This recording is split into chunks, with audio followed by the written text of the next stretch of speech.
Welcome back to DNA Sports. We're going to take a look at college basketball scene now. The bubble scene for the NCAA tournament is as close as ever. It's time to play in or out with the 5 bubble teams. Adam, let's start with you with the Florida Gators.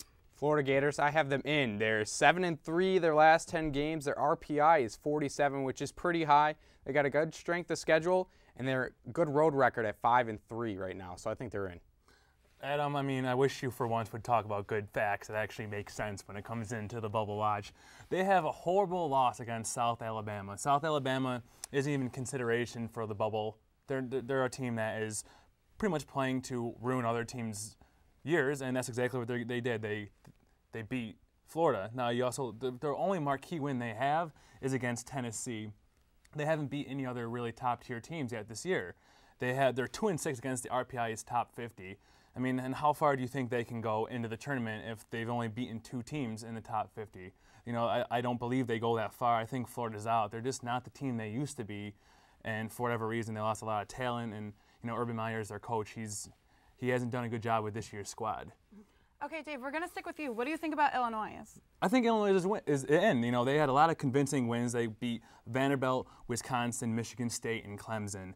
You know, they have a good road record, which is the key when it comes down to tournament time for a bubble team is your road record, which I'll allude to later. They have a 5-3 road record. They're 500 against the RPI's top 25, so that gives them a better chance when you're looking down at these bubble teams. They will go farther, and I think they're in. Dave, I disagree with you. They're out. They need wins. They're sub 500 overall. They're 2-2 against top 25 teams. They lost to Utah, who's had a bad year. They need more wins. They're out. All right, we're going to go with the UAB Blazers. Adam, what do you think?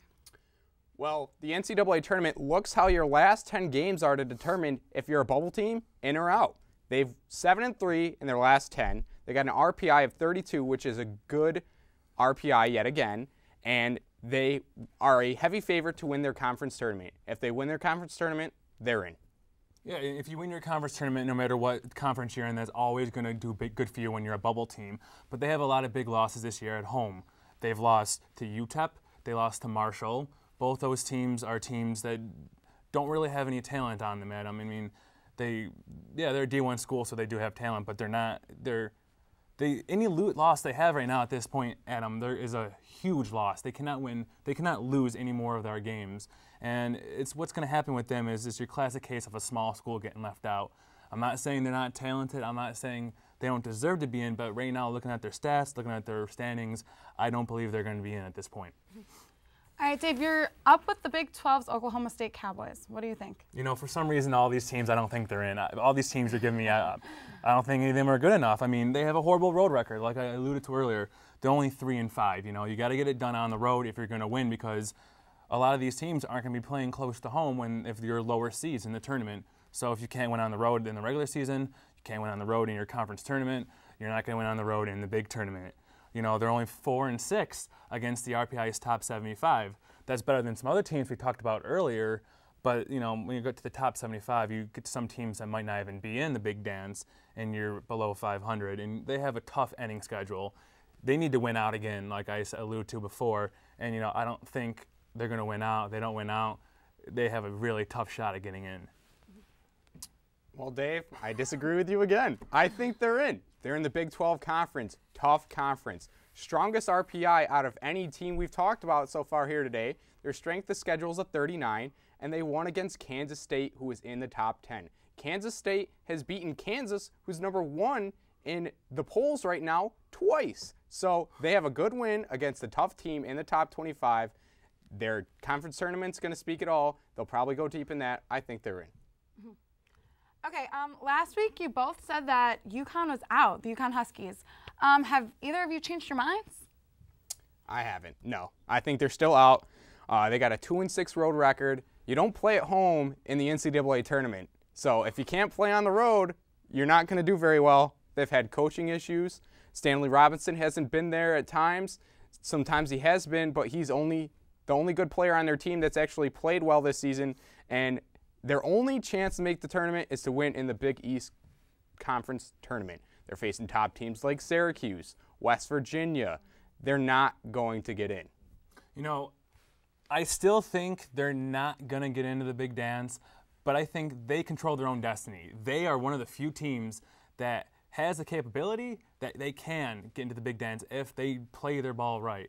We alluded to earlier, again, a poor road record at them. They're 2-6 on the road. Like I said, you can't, and on the road, you're not going to win in the tournament. They have 2 tough games coming up against the road. They got against Notre Dame, at South Florida. Both those games is hard. It's hard to play in both of those divisions. I mean, in those venues, Notre Dame, South Bend, no matter what sport you're playing, it's always going to be hard to play in there.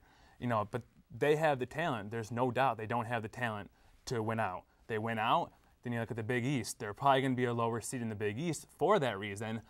But if you you get to the semifinals, or even if you pull an upset and beat a Syracuse, West Virginia, Villanova in the Big East tournament, when that Selection Sunday comes and that board looks at your name, looks at your college and says, yeah, we could.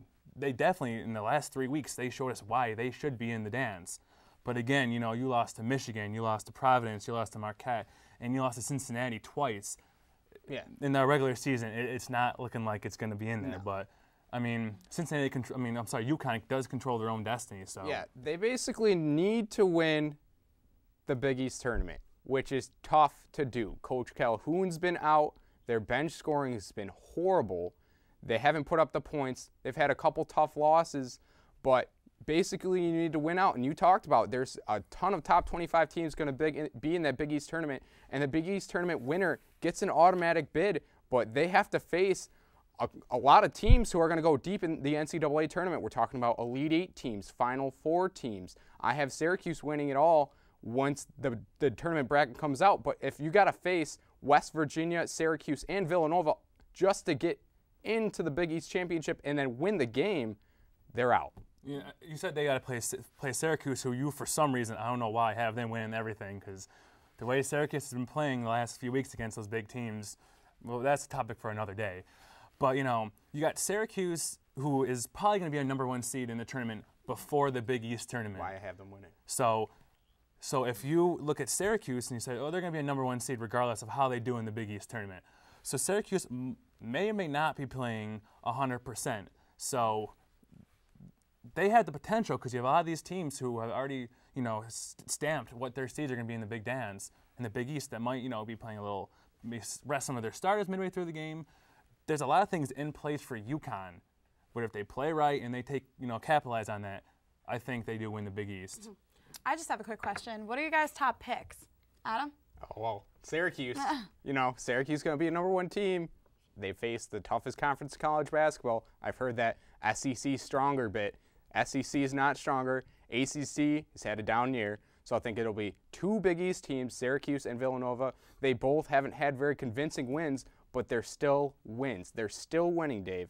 So I got those 2 in. I got Kansas and Kentucky, the other 2 top seeds. I'm going to agree with you, believe it or not, for once. It's epic, you guys, epic. But, I'm going to say that Syracuse and Villanova are both #1 seeds, and then I'm also going to say Kansas, and I think Purdue. I think you look at Purdue's RPI, Purdue on the road, Purdue at home, they're winning a lot of big matchups. I think when you're looking at Kentucky, they're a little questionable when it comes to some of the wins they've had. They hang in there against the teams they need to, but they've lost to a couple teams when, on paper, they should win. But I agree with you, Syracuse, Purdue, Kentucky, and Villanova, I'm sorry. I don't see Syracuse going as deep as you think they are, but I guess time will tell. Maybe my outlook will change come Big Dance time. I think that Syracuse will have an easier road, because if you look at their games, they might be playing in Buffalo for their first round. All right, well, thank you for your inputs. But coming back from the break, we'll tackle the NFL moves and, of course, talk about the Bills' offseason. Thank you.